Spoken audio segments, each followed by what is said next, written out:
So we are going to record the meeting here, if that's okay with everyone, and so that those that aren't able to make it can catch it at a later time. So anyways, first of all, welcome everybody. I'm glad you can make it here. I know that there's going to be a number of more people popping in as we go along. So let me just start out by asking, did anybody enjoy the game on Saturday? I did. I did. I know that. Yeah, it was the game. Very much. Yeah, it was the game that we've been waiting for all year. They really played well. But now moving on to Oregon State, Larry and I were talking before the meeting that in my opinion, they're going to have a game at least that good to beat Oregon State. This game, I'm a little nervous about it for a major reason. Oregon State, their running game is pretty good. They've been pretty much running all over everybody. This BJ Baylor is an incredible running back. And the reason that scares me so much is that in all my years of going to the games, Oregon State always seems to have a running back that will kill us, that just eats us for lunch. And I kind of look back on it as like Ken Simonton and Evanson Bernard and Steven Jackson and Jaquiz Rogers. I remember them just, running all over us.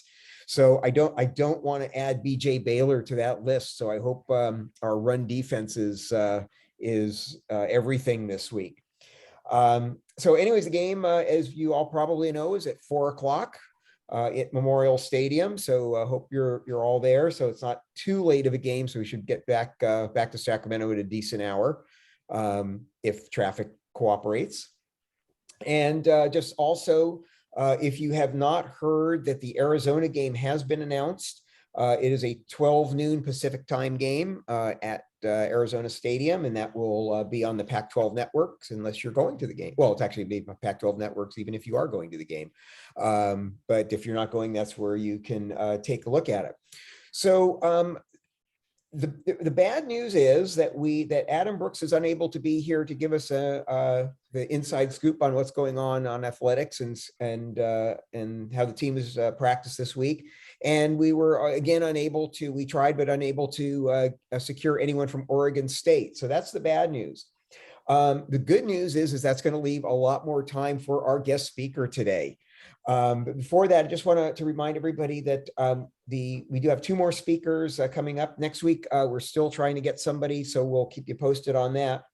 And on November 10th, which is before the USC game at 6:00 that's a Wednesday, Jay Larson, who's the Senior Associate Athletic Director of Administration, will be here. And he is going to be here because he, according to those that in the know, is the person that is most knowledgeable about the name, image, and likeness and the program at Cal, how they're helping out. And we've had almost every meeting questions about that. So I was able to get somebody that could come in and answer everybody's question and get all the information on it. And then the next one that we have settled in and confirmed is November 23rd, which is a Tuesday. Everybody, it is not Wednesday, it is Tuesday. And that is traditionally on Tuesday because that is Thanksgiving week. And Wednesday of Thanksgiving week, nobody comes to a meeting. So we're doing it on Tuesday. And that will be Dave Lambros, our Pac-12 official, will be with us. And he always has to kind of figure it, book late because he has to get an approval from the Pac-12 to speak. And also he has to know that he's going to be available and not have to be traveling for a game. And I already know that one question that I'm going to be asking Dave is, please to explain how Marcel Dancy's knee was on the ground and that got called back. He was the replay official in the booth that called that one back. So I'm going to ask him about that. So with that, yeah, I just got a message here. So let me just take care of one little piece of administration here. Okay. So with that, I am going to go ahead and turn the meeting over and introduce our speaker, who is head coach Charmin Smith, and her cat is with us today. And Charmin, you've been here, what, about 3 years now with the program? This is your third? This is my third year as the head coach and Mhm. my 15th year as a Bear. As a Bear, yes. So you that officially makes you a Bear, 100%. Yeah. So without any further ado, I'd like to go ahead and introduce our women's basketball head coach, Charmin Smith. Thank you for having me. Really appreciate it. Love chatting with Bear fans anytime that I can. So this is really cool. And if I could also have sharing capabilities here, I would like to be able to share a couple cool videos with you guys if you're okay with that, as long as there's not a lot of skipping. I think I have pretty decent Wi-Fi. But yeah, it's as Gary mentioned, it is my third year as the head coach of a program. And in April of 2019,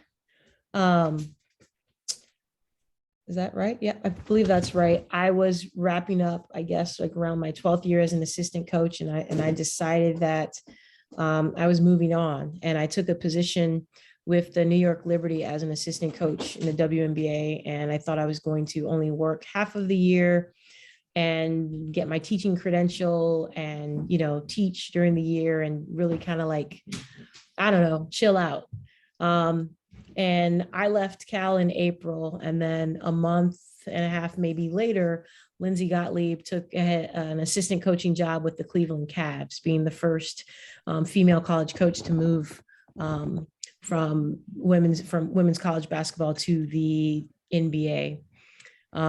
So 2 months after living in Brooklyn and enjoying New York, I got a call from Jim Knowlton that brought me back as the head coach of the Bears. And first year was somewhat challenging in that when I left, a couple players left, then Lindsay left, a couple more players left. By the time I got back, it was a lot different than when I had originally left. So we're kind of like rebuilding things in that first season. We got 3 top 25 wins, got a win in the Pac-12 tournament, felt good about ourselves. We had a roster that had 4 freshmen that got a ton of experience, and we had the number 6 recruiting class in the country with 6 members coming in. And so we were super excited with a lot of momentum heading into the 2021 season. And then all of a sudden there was a global pandemic. And at that point, we ended up suffering 4 season-ending injuries. We were practicing on tennis courts. We had freshmen who were away from home for the first time in 14-day quarantines, even though they didn't have COVID, because of contact tracing.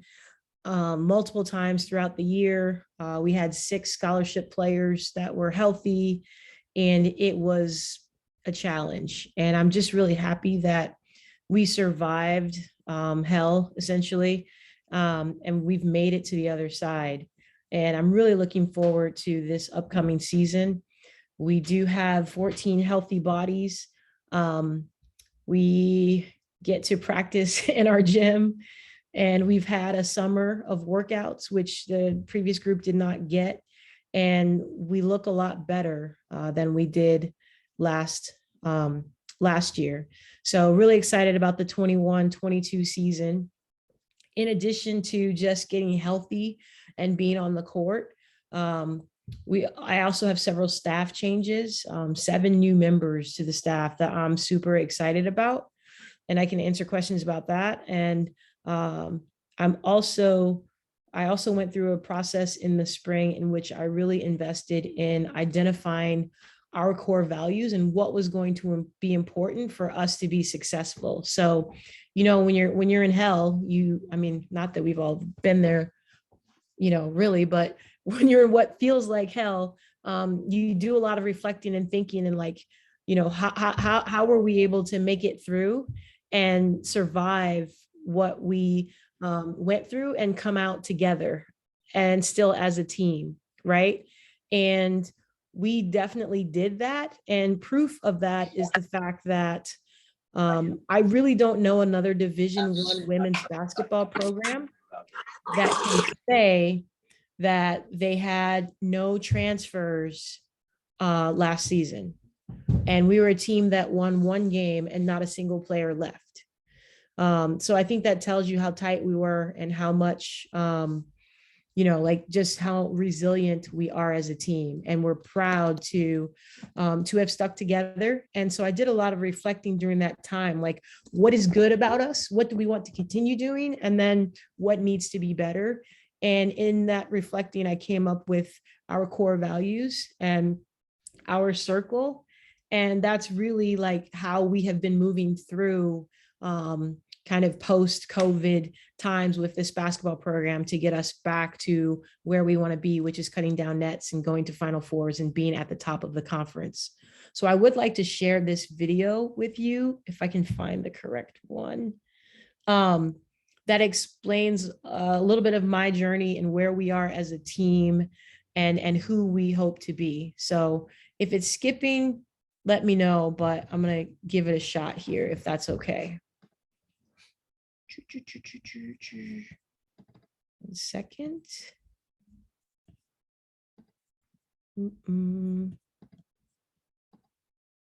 Okay. Can we see the video? Okay. Let me see if I can go full screen. You're still good, right? Okay, here we go. The circle is essentially our core values and who we strive to be every day. It was essential to really define this for our team so we can all be on the same page and know what it is we're working towards every day. That being connection, how we make each other feel, the sisterhood, the sorority, the way that we treat one another, integrity, which is essentially doing the right thing all the time, especially when no one's watching. Resiliency, I mean, it's pretty obvious our team is extremely resilient and continue to battle back and fight back from adversity, and that has to remain something that we show all the time. Competitive, we're in the toughest conference in the country. You know, we've got to fight and be competitive, not just when it comes to games, but showing up against each other every day in practice, in board games, whatever it is we're doing. I'd like for us to be highly competitive. And then the leadership piece, and it's not necessarily telling someone what to do. It's more about helping the person to your left or your right be better. What do they need from you so that they could show up as their best version of themselves, ultimately embracing improvement, buying into the process and understanding that we have to get better every single day. When I think about a circle in action, right, there's this movement and it all flows together. There's this first essential need to opt into the circle, right? Like you got to step in and you got to join hands and make the circle. And then from that point on, it's like, don't break the circle. And you got to hold on tight to those core values to keep the circle strong. You protect who comes in and out of your circle. It is this living, breathing thing that we are all invested in. I think that's extremely important, and I think it's extremely powerful.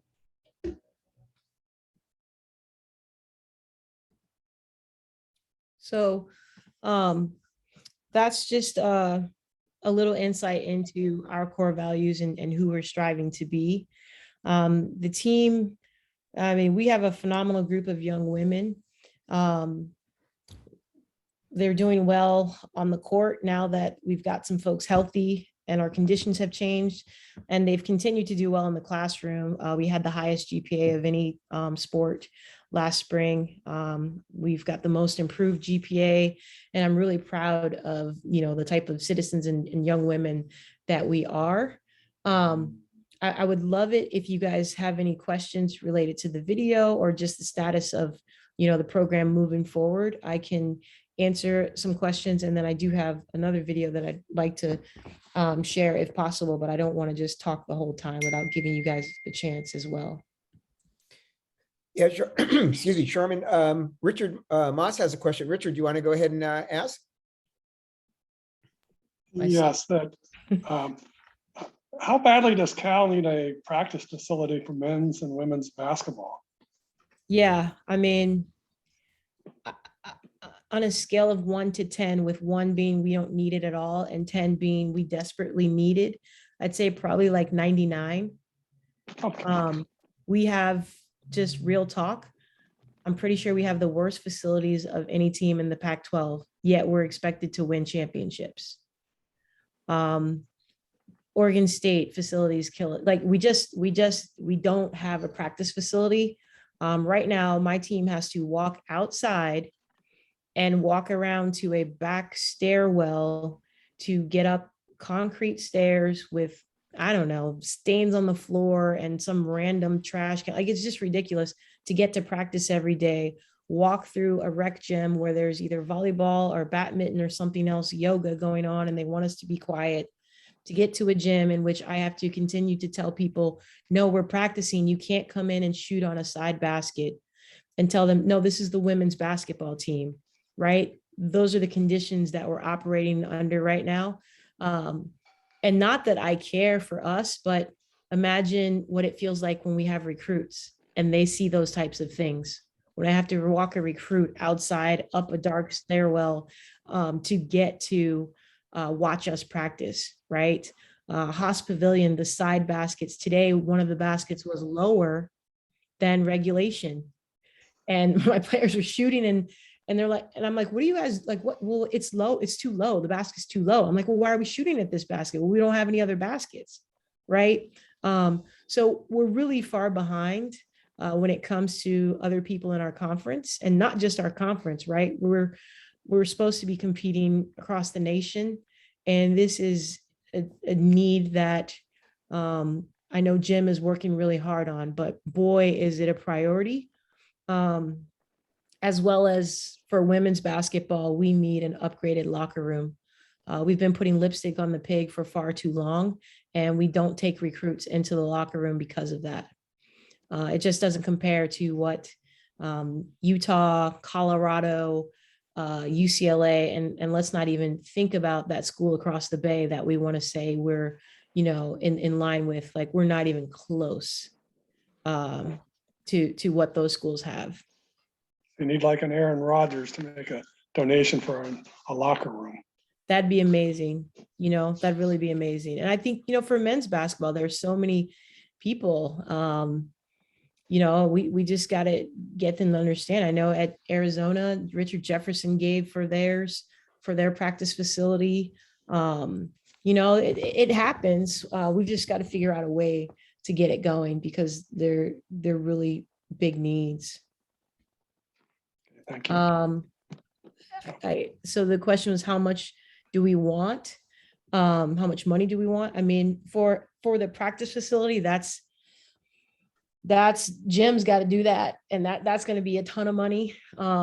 We've got to make room for men's and women's basketball, volleyball, I believe gymnastics as well. So that's a major fundraising thing. For women's basketball, we will begin fundraising for a locker room. We just put out the requests for bids.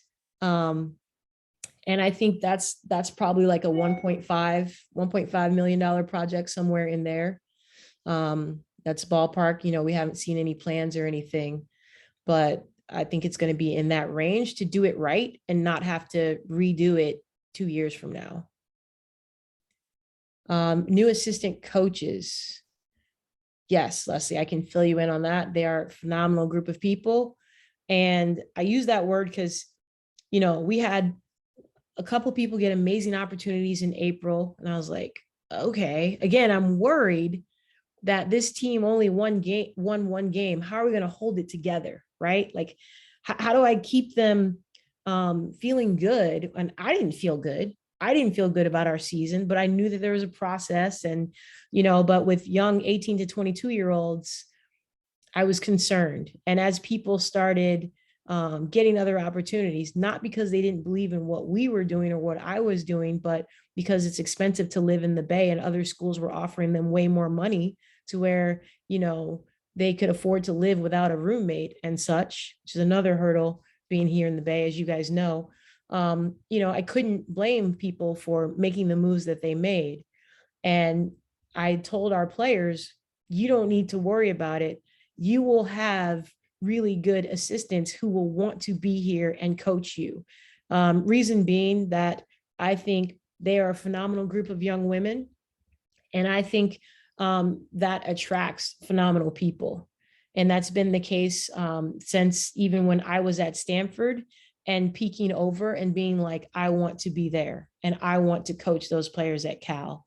And from Joanne Boyle on, I think we've just continued to have a group of people that are extremely magnetic, and people want to be a part of this program. And so my first hire, I believe, was Paul Reed, who super energetic guy. He's amazing on the court. He is excellent at player development, and he is really good defensively in terms of what he contributes with our X's and O's. He came from the University of Washington, but I've known him for quite some time through, some of you may remember Jeff Cammon, who was an assistant on our staff several years ago. They're really good friends. And so I've known Paul for a while through him.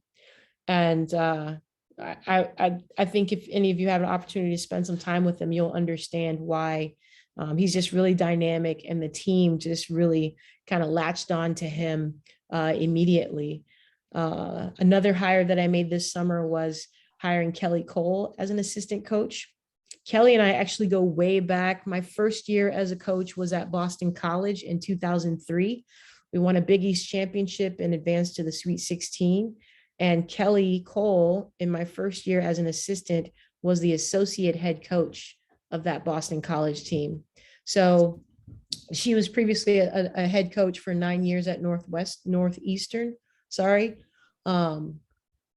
And so when I was thinking about what I needed on my staff, what I wanted on my staff, I figured like it would be good to have someone who's been in the chair before, a little bit more veteran staff than what I've had in the past. And so Kelly and Paul both fit that, Paul being veteran, Kelly being a previous head coach.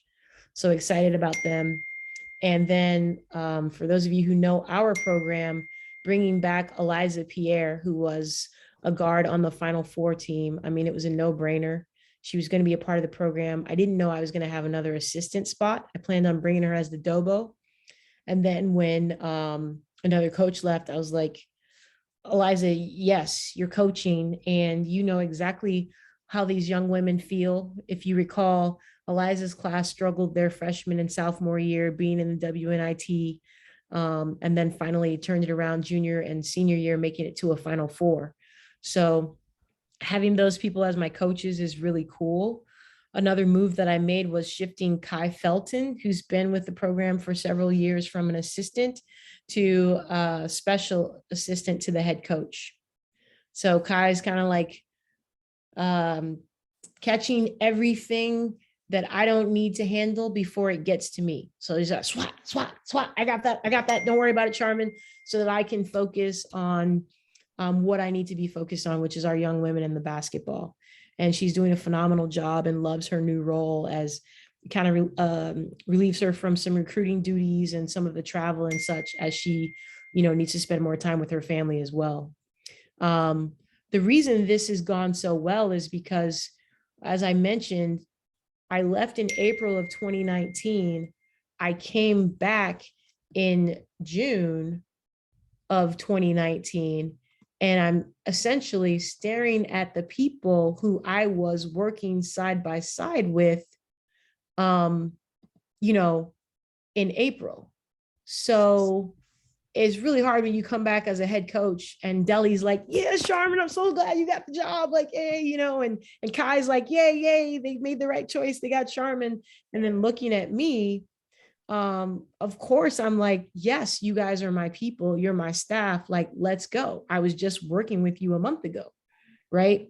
That's not how it usually happens. Usually when you get a head coaching job, you're coming into a new situation and you bring the staff that you would like for you.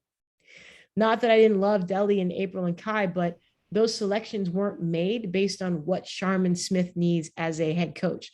Those selections were made based on what Lindsay Gottlieb needed as a head coach. So me getting the opportunity to think, hey, I want someone who's been a head coach before. I want someone who's really good with the defensive side of the ball. I want someone who's a former player and knows what it feels like to be at the bottom and climb to the top. That's what I want, right? And so, a former Cal player, not just a former basketball player. So I think it was really a good thing that I had so much turnover, even though it looked like, whoa, what's going on? It was actually the perfect thing for me and for our student athletes. And we're really moving forward with a really strong group.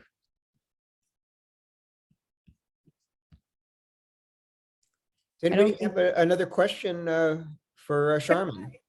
Yes, I have like a whole list, but I'll try not to. I'm not surprised. Yeah, some of others want to get a question in too. As everybody knows, I'm like the huge women's basketball fan of the hugest women's basketball fan of our group. And I watched every game last year, Charmin, and yes, it was hard, but I just want to say, I'm so excited to have Charmin. I know some people look at the record and go, oh, what's going on? We've had 2 terrible seasons. It looks bad. But the athletes we have are amazing. And the injuries last year, I mean, first of all, the Berkeley with the COVID and you can't practice and all the, I don't know how you even did that because it's all freshmen, or I guess a few sophomores, but, tons of people that needed practice and they didn't get any. And I was really worried that we'd have people leave because it's depressing. But the fact that she kept the whole team is a testament to what what we were able to build with them. But my biggest concern after nobody leaving for this year was everybody's health. Is everybody back?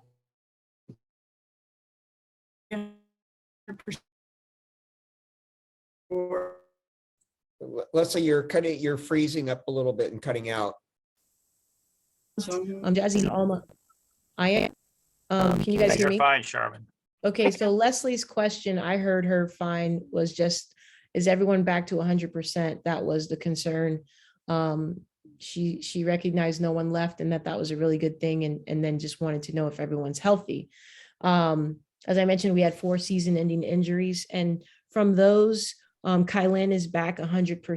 Jazzy and Alma are back practicing and doing 90% of things. They're just a rhythm timing type, get back to where they were before type of situation. And it's going to take them some time, but for those of you that will watch us tomorrow or show up tomorrow, you will see them in the game. Sela is still recovering from knee surgery, and it's going to take her a little bit longer. She's going to come in probably later in non-conference or early Pac-12 play. And Rick, you had a question you wanted to ask? Yeah, I do. I'm not volunteering because I don't want to get my butt kicked, but I'm just curious, how much more do you think could be raised by auctioning off a chance to climb in the ring and go around with the coach? Yeah, so I don't know that I want that fight with a fan, right? That doesn't seem like a good deal for me either. I don't want to beat up on fans. I'd love to hear more about that story though.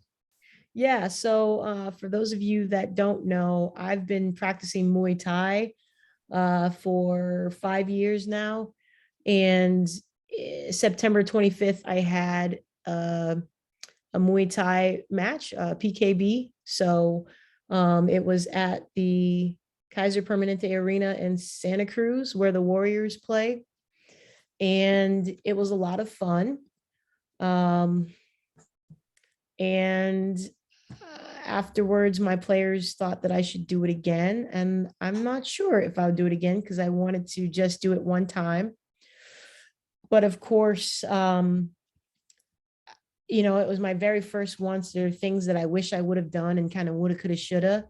I did not win, but I didn't get my butt kicked either. I actually did pretty well and was fighting against someone bigger than me in a heavier weight class and more experienced.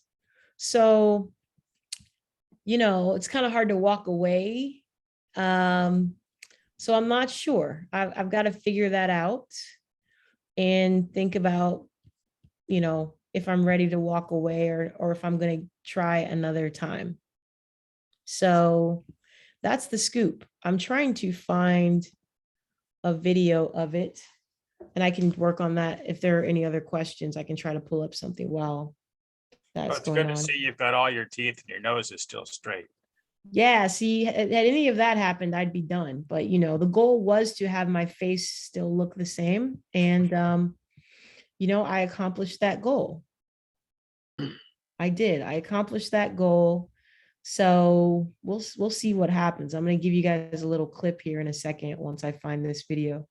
But any other questions? And not seeing anything in chat right now. Okay. Anybody have a question? Charmin, yeah, it's me again. Yeah, Leslie. Okay, Leslie, go. You, Yes.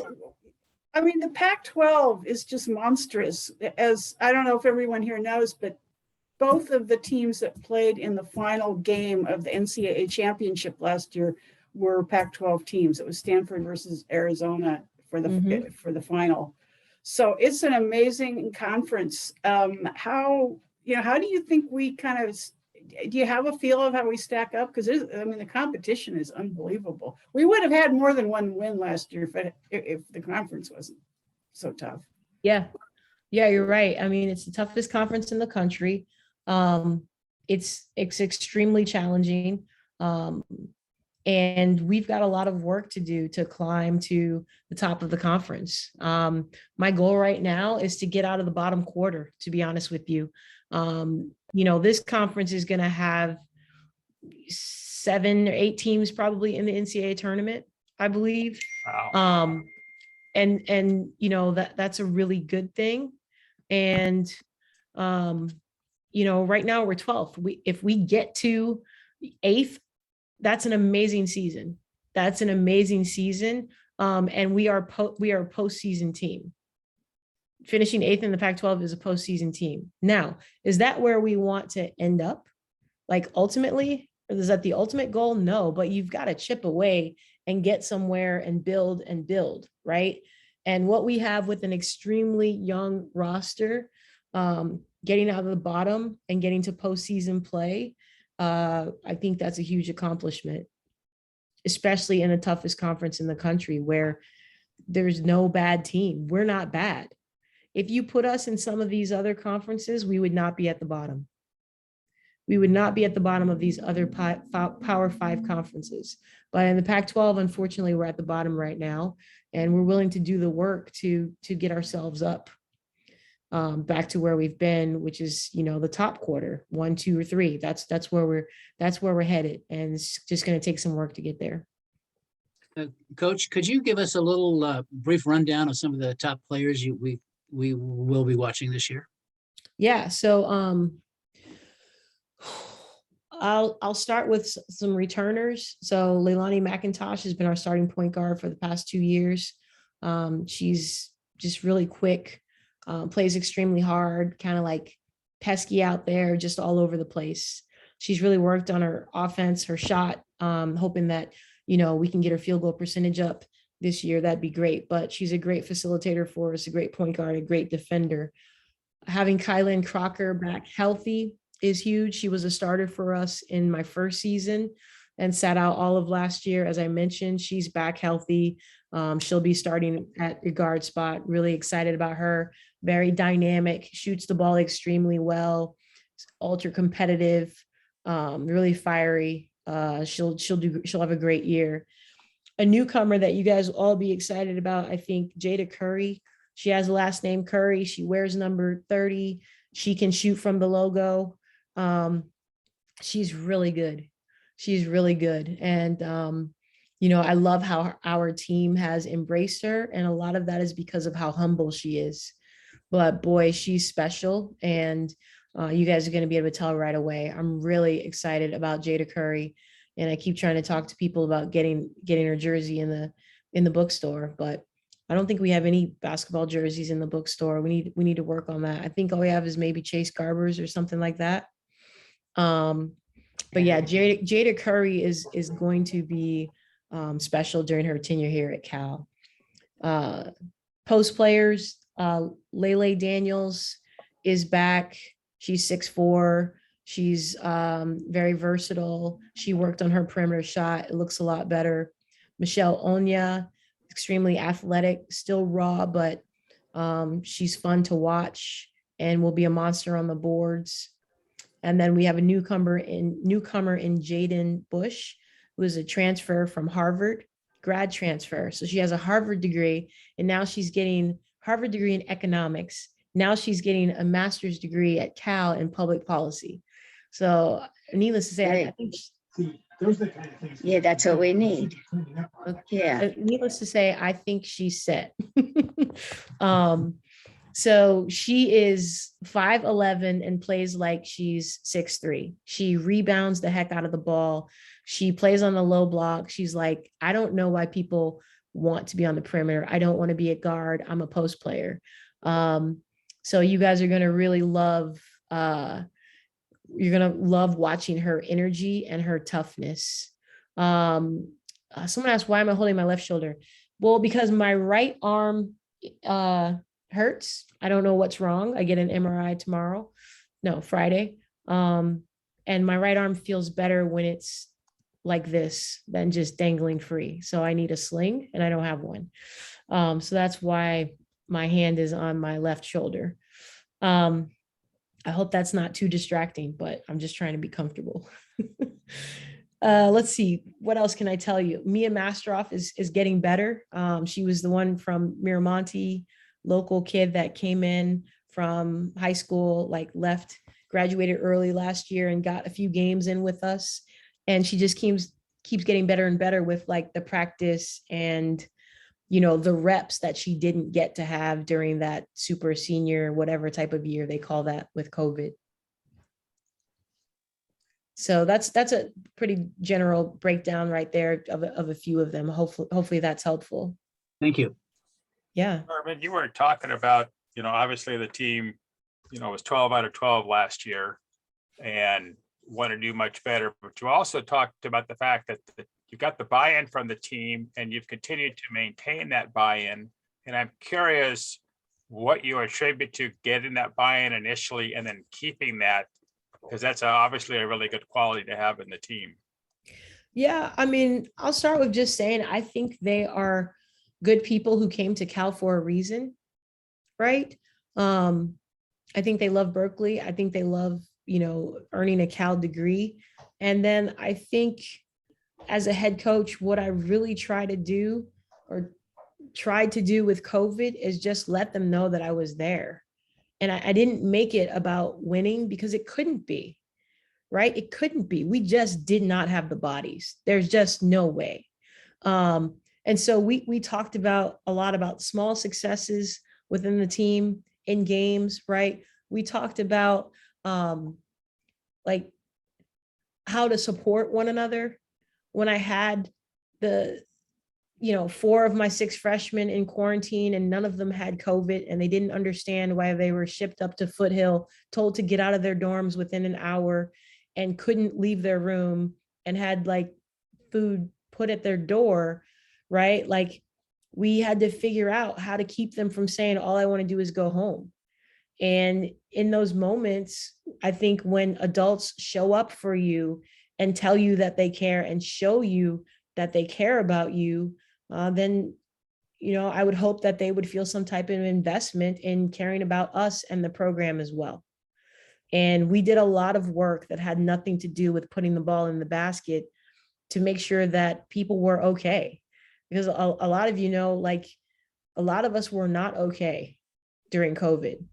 And to ask people to come to college, but not spend time with their friends, never take their mask off, never, go to any function where there's more than, people outside of their team, like they couldn't do anything, don't have friends come to visit.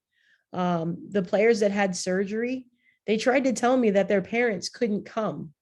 And I've got people who can't go to the bathroom by themselves. I'm not allowed in their dorm room and they won't let their parents go in their dorm room, right? This was like Berkeley housing protocol. I'm like, she just had season-ending knee surgery. She needs her mom. And so what did we do? We paid for a hotel. Because if they won't let you in the dorm, then you and your mom go to a hotel and you get the care that you need so you don't fall trying to get to the bathroom on your own after having surgery, right? And your mom can give you a hug. So I don't know if people did that at UCLA or at Louisville or at UConn, right? But I take a lot of pride in taking care of my people. And the student athletes on this team are my people. And I think that they feel supported. And I think they feel like, we would run through a brick wall for them. And in turn, they try to run through a brick wall for us. Hey, Coach, what's the reaction in the coaching community been to the long overdue recognition by the NC2A of the women's tournament as March Madness, and kind of the overall response to the issues from the bubble tournament? Yeah, I mean, it's just like, honestly, like not enough. There's no revenue generated for universities for the NCAA tournament, right? But there's revenue generated for the universities for the men's tournament. I mean, it's never been fair, and it's still not fair. And now we get to say March Madness, like woo woo. I was saying that anyways. I just think the NCAA is like it's sinful the way that they treat the women's game. It really is, because there's so much potential if you would invest in women's basketball, and they just wouldn't do it. And they've just been treating it as this, second class citizen, even though you have wonderful, talented student athletes who deserve so much more. And it would be something where the NCAA would benefit as well. But the bottom line is, and I'm sorry, but this is just our country, like we don't care. We do things for things that we care about. And the NCAA doesn't care about women's basketball. And now they're forced to, because they got exposed. And that's how this country works, right? When we get exposed, then all of a sudden we change, and we're only going to do it for a little bit until people start talking about the next thing. And I'll give you a prime example. Prior to gender equity, we were talking about social and racial justice. And where are those conversations? Now we've shifted, and the head coaches of women's basketball have jumped on the swag bag wasn't the same, and we didn't have a weight room at the Final Four. And I'm saying, well, hold up. What happened to the conversation about only 14% of our head coaches are Black females? What happened to that conversation? Right? So, and this is how our society works when it comes to all of our issues. We only invest in something when we're forced to, because we really don't care about those things. And you can't tell me that we care about women's athletics. You can't tell me that the NCAA does. There never would have been the structure that was in place if they cared about women's athletics. So now they're being forced to act like they care. And we'll see how long people keep trying to hold them accountable. Because once we stop, they're going to be on to the next thing that they actually care about. Oh, no one's watching anymore. Okay, let's go back to football. Right? And that's just how I've seen the NCAA work, and it's how I see our society work. Thanks. Charmin, while you're talking about the NCAA, could you give us any insight on how the name, image, and likeness rules are impacting the team and women's sports? Yeah. I'm really hopeful that our student athletes can get a lot from this name, image, and likeness. And we have some who have a couple deals and things, like kind of small, a couple who have some larger ones. But it's essentially like allowing student athletes to control their brand and to not be just exploited by the NCAA. And there's a lot of work to be done on how to do it the right way. And so I don't really have all the answers right now. I just know that I want to support our student athletes in whatever way that I can. And I hope that our donors and our fans and people who, have the resources to provide for student athletes and, use them to promote their businesses, promote this, promote that. Like, yeah, let's do that. Let's do that. And give our student athletes that opportunity. And, where it's really going to come into play is, I know they're going to be doing that in the SEC. I know SEC players are going to be getting money from people, and I don't know things to be true. But it was like, oh, this SEC school, everyone's getting a Tesla. This school here, the donor gave money for everyone to be on scholarship. Like, some of the walk-ons or something. Like, I don't know what's going to happen, but it's going to start playing into recruiting. And if we're not doing things, we will be left behind. And this isn't something where, they don't have any followers. They don't really care about NIL. No, everyone's going to care about NIL because it's a way for them to have money in their pocket. So it's something that we have to take seriously, so that it's not like I get the question, well, coach, how much do your student athletes make? And I'm like, oh, I don't know. We let them handle it, and then they go to UCLA, coach, how much do you, well, last season, this player got this, and this player got this, and this player got this. It's going to start having an effect on where people choose to go to school. And that's why we've really got to get a handle on it and figure out how best to help our student athletes take advantage of as many opportunities as possible. How is the Golden program working into this equation? Yeah, I think we've made a lot of good kind of first steps with that program. Last night, there was a speaker series, the first of several speakers in this series, I should say. And I wasn't able to attend last night. I will check in with our student athletes, but I'm hoping it was a positive experience. There's a class being offered in the spring on NIL. And I think it's going to be like 40 to 60 students. And I think maybe 85% are student athletes that are signed up for that. And so I think we're doing a lot of things through the Haas School of Business, public policy, and our own athletics department to get people on board with this and educate our student athletes as best possible. I think another step is educating our fans and our donors and our supporters on NIL as well, right? Because those are the people who are most attached to the student athletes in terms of like, if you're going and cheering for this person on the field, and I know how much time we spend in trying to get our student athletes to connect and engage with people so they actually know who they are. If you establish those relationships and people have resources and access, then are there ways to, build on that within what's possible with NIL. And I think people just need to understand what they can and can't do from a compliance perspective. Got another question in chat, Charmin. Yeah, do I think the tickets price should be the same? I'm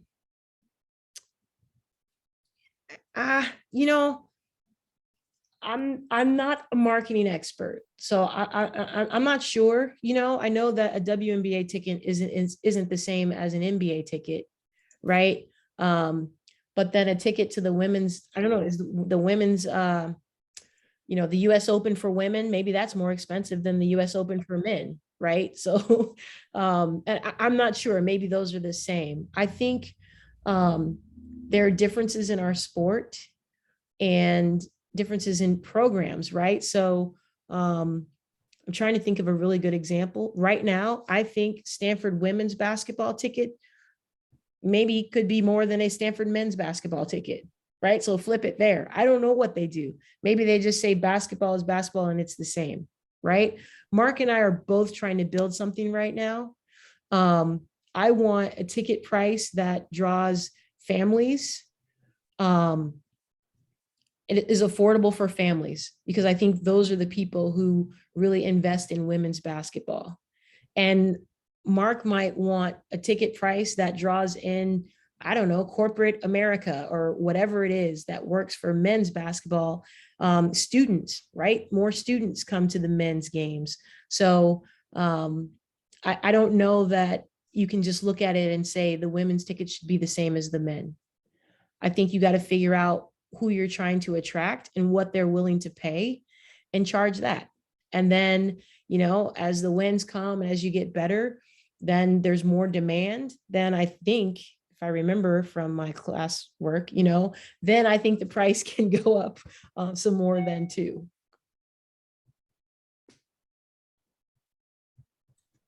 Okay, any other questions?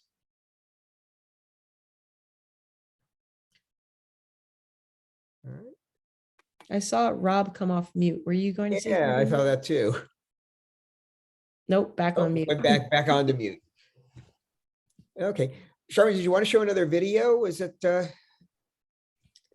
Up to you guys. I have a couple. I just had a couple here, so I wanted. Would you like to see a video with the players? Just kind of like their little cool like intro thing. Is that cool? Yes. All right.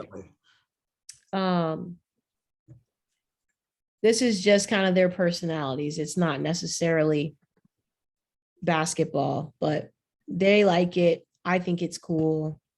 So I will share.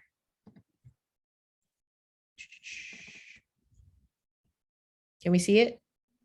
Yes. Okay, we'll go full screen. This is not a game. Yeah, this is not a game. If it was to be a player, all I got up on my brain.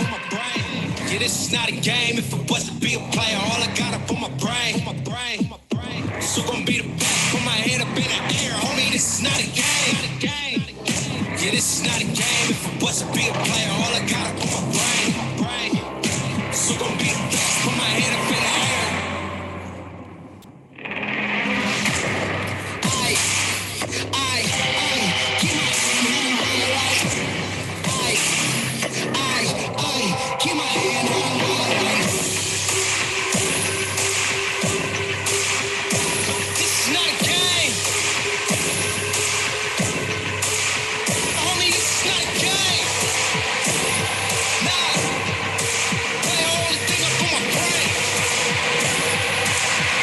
It's you gonna be the best. Put my head up in the air.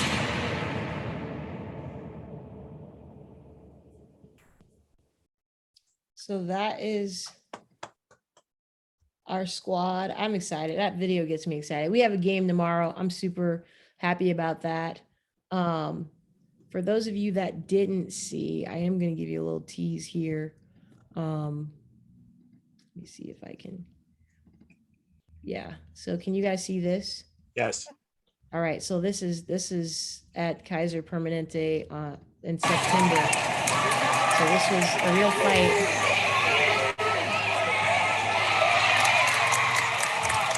So that was me after losing 15 pounds, cut weight to fight. And then the girl that I was fighting was way heavier than what I was supposed to be fighting. But anyways, just a little fun there. That's my Muay Thai. But yes, we are excited. We have our exhibition game tomorrow at 7 o'clock against Westmont. And then another one on the 4th against St. Martin's. Then we open up the regular season on November 9th against Sac State. And so Devin, I don't know if you can drop the schedule in the chat or I'm not sure, but yeah, would love to have you guys out to see us in person. We're really looking forward to playing in front of fans again. We've missed you guys, and I think that they're just a really dynamic and special group that you'll enjoy watching if you do have a chance to come out and watch in person.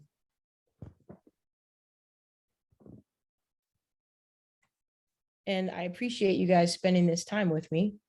So I love chatting it up with Cal folks. So anytime, please don't hesitate to invite.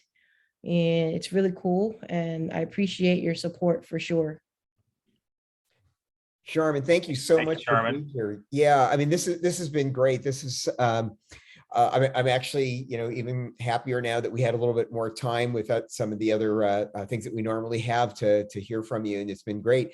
I was actually wondering, I don't think anybody here knows Devin. If maybe you could introduce Devin to the group.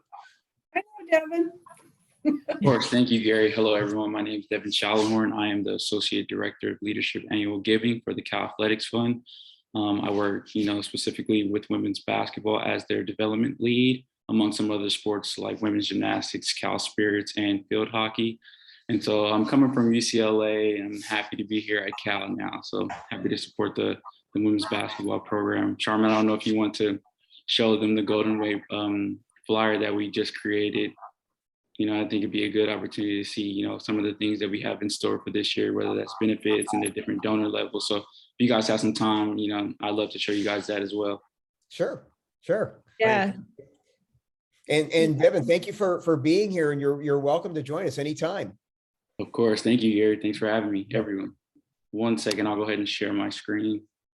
So the Golden Way, again, I love engaging with our fans, and I love spending time with our fans. We try to do a lot of things that give you access to the team and to me in particular.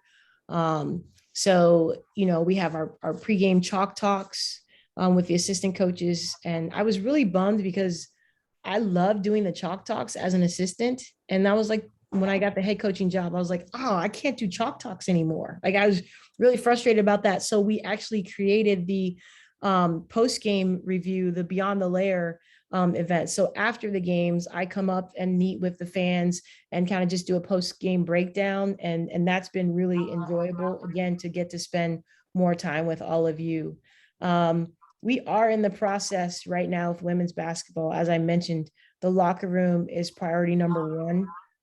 And then next summer, we'll be going on our foreign tour to Spain and Croatia.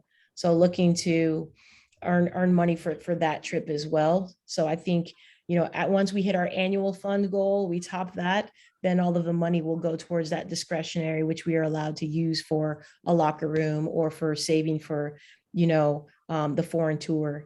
And we've done really well. I think the last 2 years we've surpassed our current year in fundraising. And you guys, we won one game.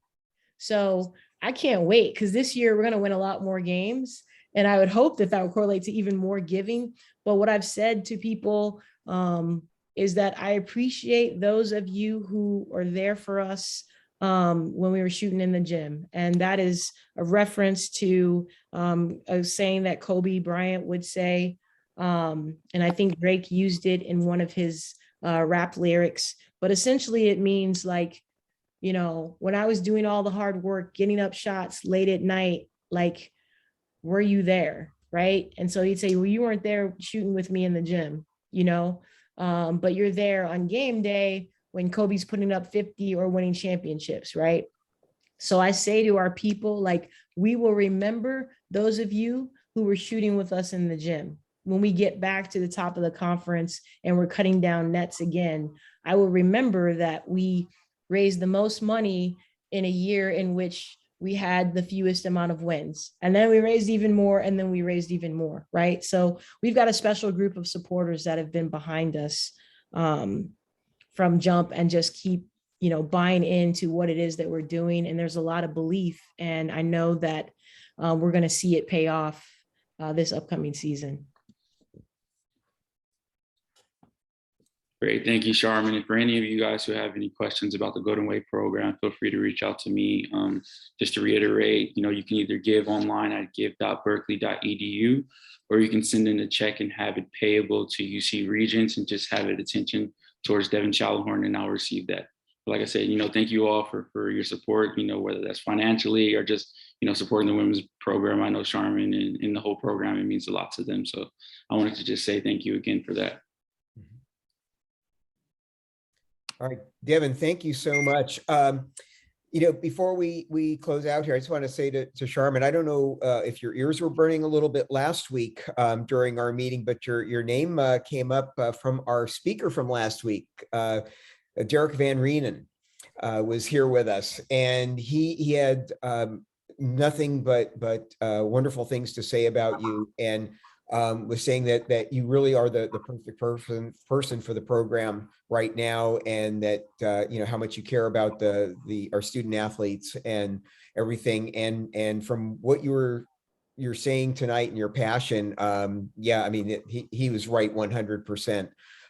So we're so glad. I know that when Lindsay Gottlieb announced that we got the announcement that she was leaving, I was, oh no, you know, Lindsay's leaving, as you know, and then I heard that you were taking over, and I go, oh, okay, this could be nice here.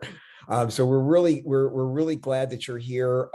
Thank you for tonight. It was fantastic. You know, we learned a lot about the program, a lot about you, and we so much appreciate your being here and the devotion to the women on the team and to the program. And so we hope to, and definitely we hope to be back in Haas Pavilion and watching in person, and all good things. So it's exciting. And the other thing, and one of the things that Derek brought up that I think is just key is, you know, okay, only won one game, but you know, the fact that you had the most improved and the highest GPA, you know, for Cal fans and Cal supporters, that's everything. That's everything. Well, thank you. And Yeah. I told the team, like, we're going to get greedy now, right? Like, I want to be, you know, winning the most games on the court and keep that high GPA. So we're committed. We're working extremely hard, and thank you again for having me, and thanks for the support. Appreciate it. And Derek's great. Right, great, thank you, and thank you, Devin, for being here. And as I say, you're welcome anytime. Both, and Charmin, of course, you too, anytime. So with that, we'll go ahead and wrap it up for the evening. Just to remind you that we still are hoping for to get a confirmation on a speaker for next week. And then, but the week after that, Jay Larson. So, you know, we, again, another meeting, I had a question about name, image, and likeness. So Jay Larson, the Senior Associate Athletic Director for Administration, will be here to talk about that on the 11th at 6 p.m. or excuse me, 11/10, November 10th at 6 p.m. And then again on Tuesday, November 23rd, which is Thanksgiving week at 6 p.m. We will have Pac-12 official with us again, Dave Lambros. Always a fun time with Dave. So with that, we'll go ahead and close it out. Again, thank you to Charmin for being with us, and we hope to have you back many, many more times here.